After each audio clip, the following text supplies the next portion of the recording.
ನಮಸ್ಕಾರ. A9 ನ್ಯೂಸ್ಗೆ ಸ್ವಾಗತ. ನಾನು ಅಮೀನ್ ಶೇಖ್.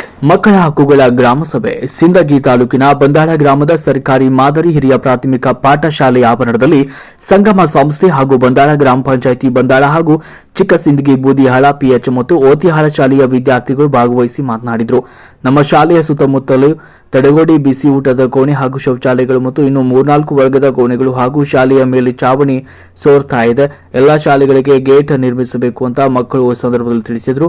ಓತಿಹಾಳ ಶಾಲೆಗೆ ಹೋಗಬೇಕಾದ್ರೆ ರಸ್ತೆ ತುಂಬಾ ಮಲಮೂತ್ರ ವಿಸರ್ಜನೆ ಮಾಡಿರ್ತಾರೆ, ಅದನ್ನು ತುಳಿದುಕೊಂಡು ಹೋಗುವಂತ ಪರಿಸ್ಥಿತಿ ನಿರ್ಮಾಣವಾಗಿದೆ ಅಂತ ಸಂದರ್ಭದಲ್ಲಿ ಮಕ್ಕಳು ತಮ್ಮ ಅಳಲನ್ನ ತೋಡಿಕೊಂಡ್ರು.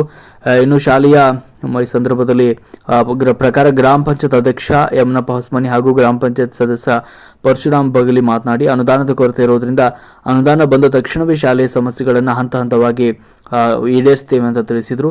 ಸಂಗಮ ಸಂಸ್ಥೆಯ ಕಾರ್ಯಕರ್ತರು ಹಾಗೂ ಶಾಲೆಯ ಶಿಕ್ಷಕರು ಈ ಸಂದರ್ಭದಲ್ಲಿ ಮಾತನಾಡಿದರು.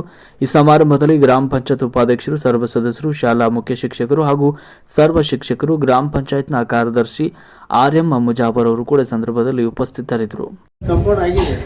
ಈಗ 24 ಏನೋ ಅಡಿ ಕೊಡಿ ಅರ್ಧಕ್ಕೆ ನಿಮಿಷ ಅಶೋಕಣ್ಣ ಅವರು ಈ ಕೆಲಸ ತರಾಂತರವಾಗಿ ಮುಗಿಸ್ಬೇಕೆ ತಮ್ಮಲ್ಲಿ ಕೋರಿಕೆ.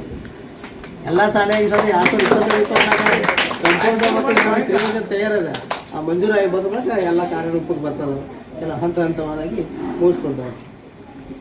ಕಲಿಯಲಿಕ್ಕೆ ಅವ್ರ ವಿಕಾಸ ಹೊಂದಲಿಕ್ಕೆ, ಬದುಕಲಿಕ್ಕೆ ಒಂದು ಹಕ್ಕು ಕೊಟ್ಟಿದೆ ಸರ್ಕಾರ. ಸಂವಿಧಾನದ 21ನೇ ವಿಧಿ ಅನ್ವಯ ಪ್ರತಿಯೊಂದು ಮಗುವಿಗೂ ಶಿಕ್ಷಣ ಪಡೆಯುವಂಥ ಹಕ್ಕಿದೆ.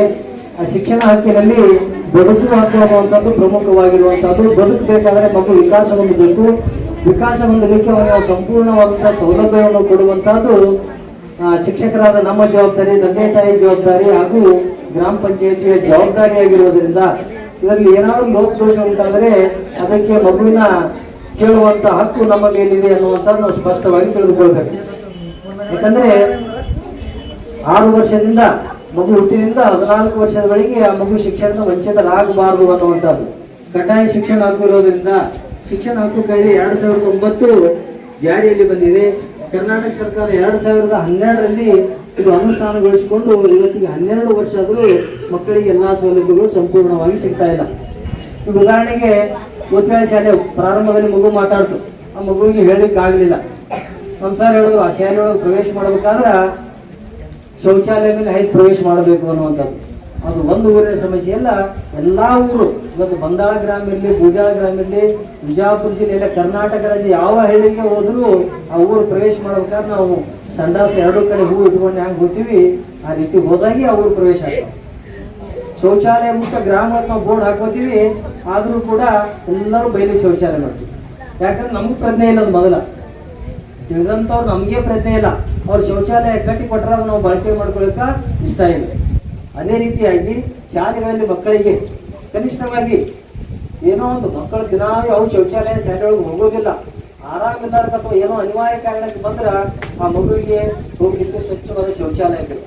ಇನ್ನು ಮೂತ್ರಾಲಯಂತೂ ಕಡ್ಡಾಯವಾಗಿ ಬೇಕು. ಉದಾಹರಣೆ ಹೇಳ್ಕ ನಮ್ಮ ಶಾಲೆ ಒಳಗ ಒಂದು ಶೌಚಾಲಯ ಕಟ್ಟಲಿಕ್ಕೆ ಪ್ರಾರಂಭಿಸಿ 2022 ಈ ಶಾಲೆಯಿಂದ ಆ ಶಾಲೆಗೆ ಟ್ರಾನ್ಸ್ಫರ್ ಆಗಿ ಹೋದಾಗ ಕಟ್ಲಿಕ್ಕೆ ಪ್ರಾರಂಭವಾಗಿದ್ದು ಕಟ್ಟಿ ದಾಟಿಯಾಗ ಏನಾಯ್ತು ಶೌಚಾಲಯ ಮತ್ತು ಅರ್ಜಿ ಬರ್ದೆವು. ಎಲ್ಲ ಅಧಿಕಾರಿಗಳು ಬಂದು ನೋಡ್ಕೊಂಡವ್ರು, ತಾಲೂಕಾ ಪಂಚಾಯತಿ ಅವ್ರು ನೋಡಿದ್ರು, PDO ಅವ್ರು ನೋಡಿದ್ರು, ಎಲ್ಲ ಸೆಕ್ರೆಟರಿ ನೋಡಿದ್ರು, ಯಾರು ನೋಡಿದ್ರು ಗಳಗಂಟಿ ಬಾರಿಸ್ಬೇಕು.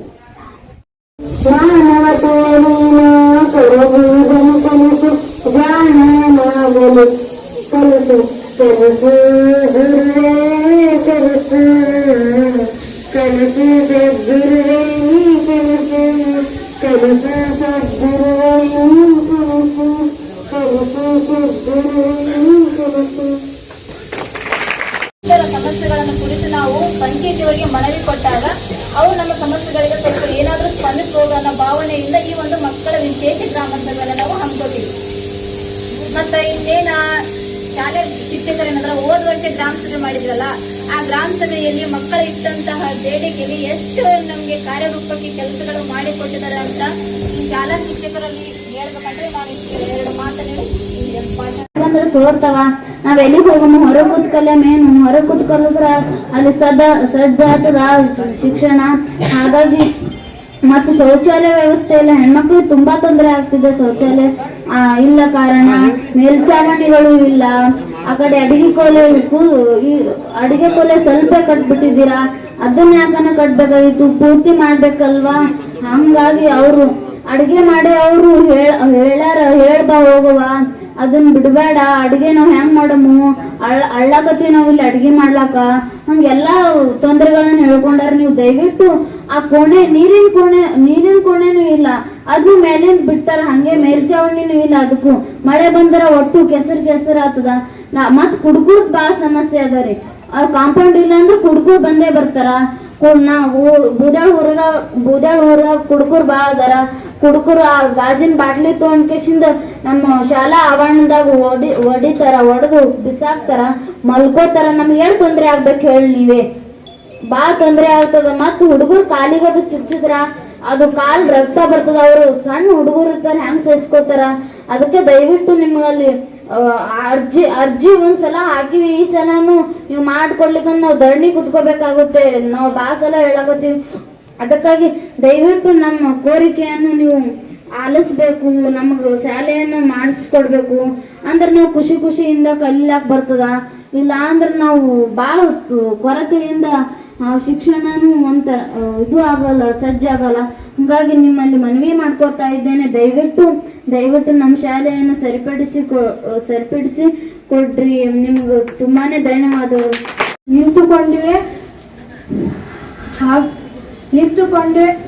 ನಿಂತುಕೊಂಡ ಕಾರಣ ಹಾಗಾಗಿ 1 ತಿಂಗಳ ಒಳಗಾಗಿ ಸಂಪೂರ್ಣವಾಗಿ ಮುಗಿಯಬೇಕು. ಹಾಗೂ ಇನ್ನು 4 ಕೋಣೆಗಳು ಕಟ್ಟನೆ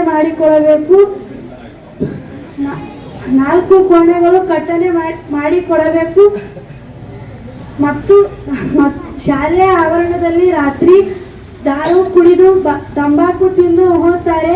ಮೊದಲೇ ಚಿಕ್ಕ ಮಕ್ಕಳು ಶಾಲೆಗೆ ಬರುತ್ತಾರೆ. 1ನೇ 2ನೇ ತರಗತಿಯವರು. ಅವರು ಕಾಲಿಗಾದರೂ ಚುಚ್ಚಿಕೊಳ್ಳಿ, ಎಲ್ಲಾದರೂ ಚುಚ್ಚಿಕೊಳ್ಳಿ, ಅವರಿಗೆ ತೊಂದರೆ ಆಗುತ್ತದೆ. ಹಾಗಾಗಿ ನಮಗೆ 1 ತಿಂಗಳಲ್ಲಿ ನಮ್ಮ ಶಾಲೆಯ ಆವರಣದಲ್ಲಿ ಕಾಂಪೌಂಡ್ ಅನ್ನು ಮಾಡಿಕೊಡಬೇಕು ಎಂದು ಗ್ರಾಮ ಪಂಚಾಯತಿಯ ಪರವಾಗಿ ವಿನಂತಿಯನ್ನು.